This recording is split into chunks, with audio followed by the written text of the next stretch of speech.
Assalamu alaikum wa rahmatullahi wa barakatuh. My dear brothers and sisters in Islam, welcome to a new episode of our program, The Pool of Ideas, exclusively right here on Huda TV with Dr. Mahmoud Khalifa. Dr. Assalamu alaikum wa rahmatullahi wa Wa barakatuh. alaikum assalam wa rahmatullah. Thank you so much for taking time to be with us. Thank you for having me. Barakallahu feek. My dear brothers and sisters, inshallah, in this episode we are continuing to visit a topic that we talked about in the previous episode, and that is Islam and Orientalism. In the last episode, we talked a bit about the definition of Orientalism. We gave a little bit of the history of how it started, and we also talked a little bit about its main underlying assumptions. In this episode, inshallah, we're going to go a little bit more in depth and critique Orientalism from an Islamic perspective, inshallah. Doctor, where do we begin from here? Actually, we begin to look at Orientalism not as an objective science, but as an ideology that was more or less interested in Islam for political reasons. So it wanted to study Islam in order to give the West the basic ideas or the basic weaknesses which the West can use in its imperialist plan to control the Islamic world. So Orientalism is a political ideology. It is politically motivated and religiously motivated sometimes, because it started in polemics during the Middle Ages and it never got over its religious basics. So we begin by Edward Said's critique of Orientalism as a political ideology that was knowing the Islamic world in order to control, not out of curiosity, out of intellectual curiosity. So basically, Orientalism is a political ideology that we shouldn't really equate with the sciences that basically take an objective attitude towards its topic of study. What were some of the critiques that Edward Said put in his writing about Orientalism? Edward Said critiqued Orientalism as a political ideology that was basically interested in controlling its subject of study and in showing its weaknesses. And as such, Edward Said was blaming Orientalism for the destruction of the image of Islam in the West, for giving a very negative attitude to Islam in the Western world. What are some of the main premises of Orientalism that attack Islam? Orientalism attacked Islam as an ideology that oppressed women, Islam as a very ancient religion that was basically spread by violence through using violent tactics. What else? So Islam basically was not a welcome guest in the West. So Orientalism was trying to hedge Western audiences from coming close to Islam or knowing it for its real content. Let's take, for example, the idea that Islam oppresses women. If we look at the West at that time, even to their own standards, they oppressed women big time. How would they attack Islam that gave women their full rights from day one with these types of claims? Basically, Orientalism was not representing Islam objectively. So it was trying to mire Islam or put Islam in a very unobjective way to scare away people from coming near to it. So they would put all the bad, negative ideas found in the West and scoop it on Islam. So Islam appears to be a failure in comparison to Orientalism. Also, as Muslims, we believe, alhamdulillah, the Quran to be the truth. What was, and revealed from Allah subhanahu wa ta'ala to our beloved Prophet Muhammad sallallahu alaihi wasallam, what was the view of Orientalists, or what is the view of Orientalists when it comes to the Quran and to the sources of legislation in general, meaning the Quran and the Sunnah? So basically your question is about how did they study the Quran? Yes, what is their view of it? Do they see it as a plagiarized text, for example, or do they take the Quran and the Sunnah as really the main sources of Islam? They take the Quran as a basic text of Islam, and they claim its authenticity in terms of its time. But they think that the Quran was just made up of many fragments from different sources, from religious sources, from Christianity, from Judaism. So they were saying that Islam was a made-up religion, made up of the many religions that were around at the time. And that is essentially wrong, because when you look at that, you will find that Islam is uniquely different. It criticizes Judaism and Christianity, and it is totally different in its basic tenets from those of the Christianity and Judaism. Mm. And as such, Islam is their claim that Islam is made up of these different parts is basically false.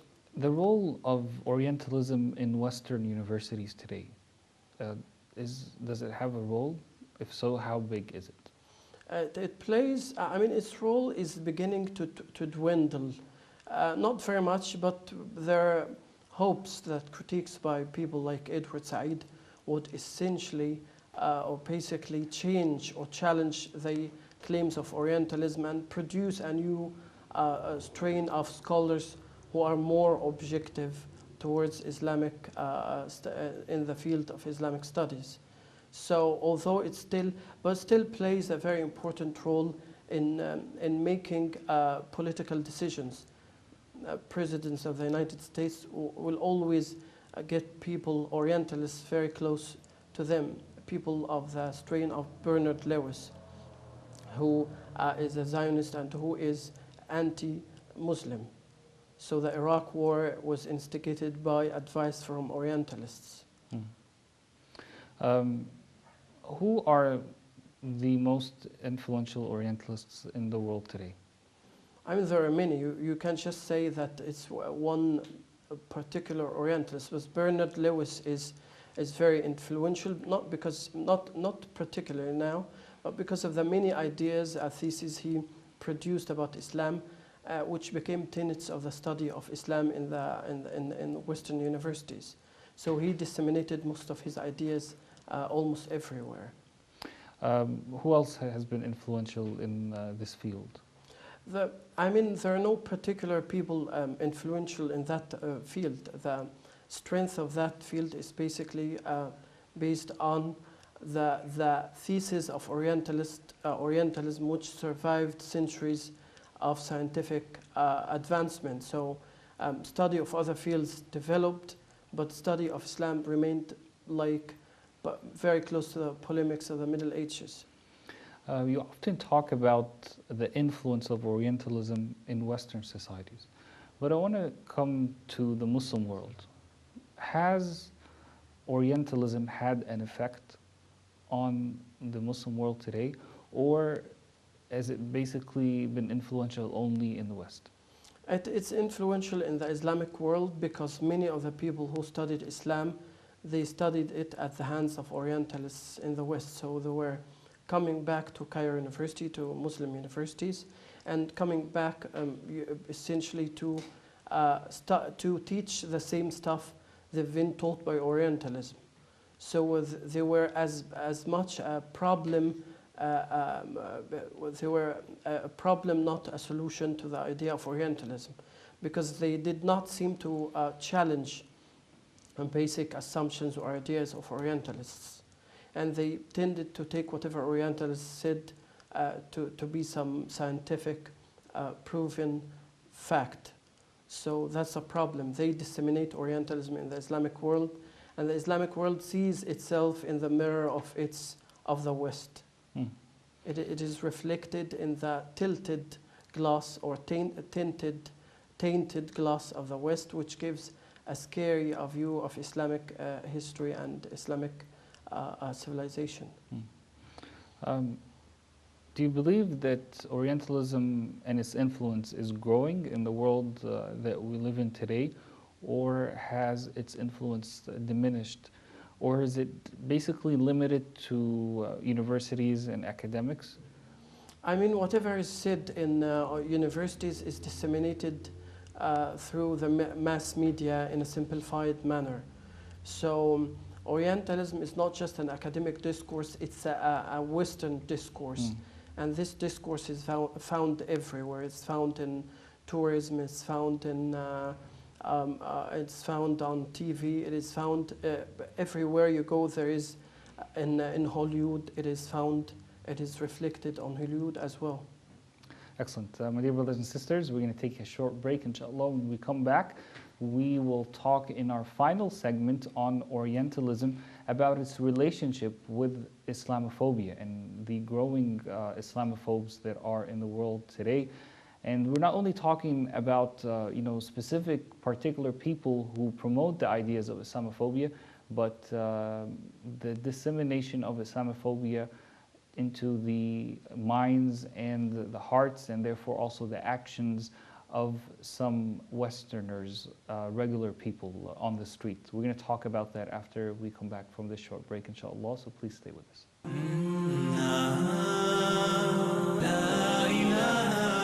Assalamu alaikum wa rahmatullahi wa barakatuh, and welcome back, my dear brothers and sisters, to the Pool of Ideas with Dr. Mahmoud Khalifa.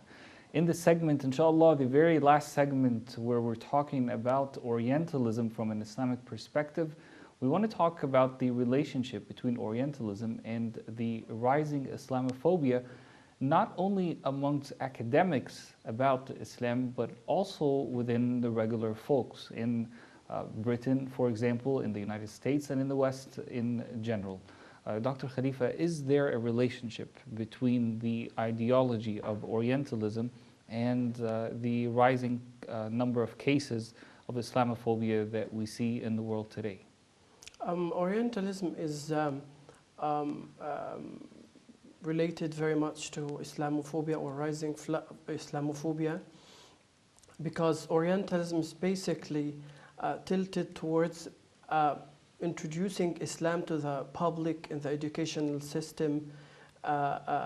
Islamophobia is a repository of the many ideas that looks at Islam from a very unobjective point of view. So Islamophobia is basically the result of a history of conflict between Islam and the West. This history is registered in Orientalism. Orientalism looks at Islam as a very violent religion. This thesis is translated later on into the public discourse. It's disseminated through the cinemas, through newspapers, through anchors.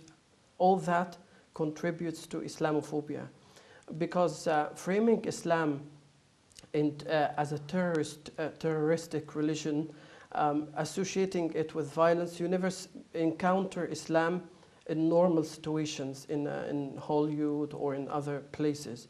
Islam is always a violent religion. It is related to bombs, destruction, explosives, 9/11. So in the public memory of the average Westerner or American, Islam is a word of terror because it is related or it's associated with news of violence all the time. And this thesis of violence is an Orientalist thesis. So Orientalism is essentially related to Islamophobia. What should the average Muslim think when, for example, he is offered, some money to study, for example, in a Western university to study a master's or a PhD in Islamic studies? When he goes to these Western universities, does he expect to learn the real Islam, or is he going to be exposed more to Orientalists and Orientalism as an ideology when it comes to his professors at the university, also the texts that he is reading, or maybe even the expected thesis that he's supposed to write? Now, basically, you can talk about Islam freely in the West in its own terms. So you have, if you are a student of Islamic studies in the West and Western universities, you have to work within the established system, established methodology of the West. The established methodology in relationship to Islam is one of casting doubt on Islamic sources as a source of history, on casting doubt on the authenticity of Islamic history, Islamic authenticity, the Prophet of Islam. So the methodology is one of skepticism, and it requires skepticism from the Muslims. So you'll be torn between your belief in God and in Islam, and in the Western methodology, which always starts by casting doubt on Islam, on its authenticity. So you are left with very few choices, because if you treat Islam depending on your knowledge of the sources, of the Islamic sources, you will find a difficulty convincing the Western scholars that these sources are basically the ones that we should start with in order to understand Islam. The Western scholars would rather look at texts which were at the time of Prophet Muhammad or later on, written by Christians, and use them as more authentic sources of knowledge. It's like knowing about communism or about the USSR through American newspapers. So basically, as a student, you are in danger of either having to endorse the Western point of view or your own point of view, and as such, if you endorse your point of view, then you are looked at as unacademic and as dogmatic, which is a problem. What is the role of Muslim thinkers in countering Orientalism in the world that we live in today? Orientalism is a factory that produces knowledge about Islam. This is partly due to the lack of knowledge production on the part of Muslims. So Muslims can produce knowledge that are academically rigorous and strong, and they can disseminate it in different languages, and they should be very strong studies that would convince an average reader objectively. And the more you contribute to knowledge about the Islamic world in books, novels, in all means of production, films, cinemas, you are doing something good. You are casting your own point of view in a way where others can engage and understand your own point of view. So you're not leaving the West to essentially have its own take on Islam, and you're not leaving it to Orientalists to decide what's the best way to introduce Islam to other countries. Because the problem is, as Muslims, we write in the Arabic language. It is accessible only to a couple of 200 million Arabs, but it is inaccessible to Americans, Russians, Japanese. So all these people take their knowledge of Islam from Western sources. And as such, it is detrimental, because Orientalism is introducing Islam to the world, while we Muslims who are supposed to do da'wah, the ones who are supposed to invite people to Islam, are keeping silent, while Orientalism is very active. Do you have hope in the future that we will be able to counter Orientalism better in the West? I have a lot of hope, because there are some cases, of converts to Islam, scholars who are converted to Islam. I have one example, Jonathan Brown. He's a new associate professor of Islam at Oxford University, and he converted to Islam, and he's producing some good, rigorous scholarship on Islam, which is going to be a very great achievement later on. We have about 5 minutes left in the program. What else can we say about Orientalism, and specifically if we are talking to the average Muslim? You know, people like me, people like most of our viewers, what can they do in order to counter Orientalism? Of course, education is key. The fact that we even got to know what Orientalism is and what its main principles and underlying assumptions are, and its really master plan is, of course, in itself a good thing. But how can we utilize that knowledge that we learned and put it into action?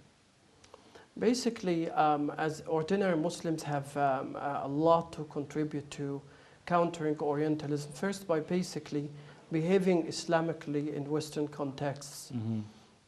behaving Islamically means that we should not engage in activities that would give Islam a bad image, that would confirm Orientalist ideas. For example, terrorist actions against civilian targets, like in Bali in Australia, in the 9/11 attack, has done a lot of damage to Islam because it's a civilian place. So that sort of confirmed Orientalist ideas. So we should limit, we should control people who tend to attack or violate Islam's codes related to engaging even enemies, which doesn't engage civilians or kill civilians. That is one idea. Other ideas could be, the public is not more, if you're talking Muslims in the West or Muslims in general. Muslims in general, and specifically Muslims in the West who are watching us right now, or at least Muslims who speak the English language, even if they're living in expat communities in Muslim lands. They should, these Muslims should contribute by doing da'wah, by introducing the real Islam to Western societies, by engaging in an educational campaign, okay, to teach people about Islam. So basically, these people will essentially be the most important element in giving the real image of Islam, because if you know Islam, most of those who hate Islam, they take their ideas from films, from the TV, but when they meet an ordinary Muslim who is a neighbor, who is a good neighbor, they will get a very good idea of Islam but through example. Thank you so much, Dr. Mahmoud Khalifa, for all your insight on this very important issue of Orientalism. And inshallah, hope to meet in future episodes to talk about other ideologies as well, inshallah. Thank you so much. Thank you. My dear brothers and sisters, we hope that this episode and the previous episode were of benefit, where we talked a little bit about Orientalism. We at least were able to define it briefly. Of course, if you are a person who wants to know more about it, you have to do your own research, but we're here giving you quick tips about these different ideologies that exist in the pool of ideas. Inshallah, in the next episode, we will be talking about a new idea in the pool of ideas, inshallah. Until then, take care of yourselves. Wassalamu alaikum wa rahmatullahi wa barakatuh.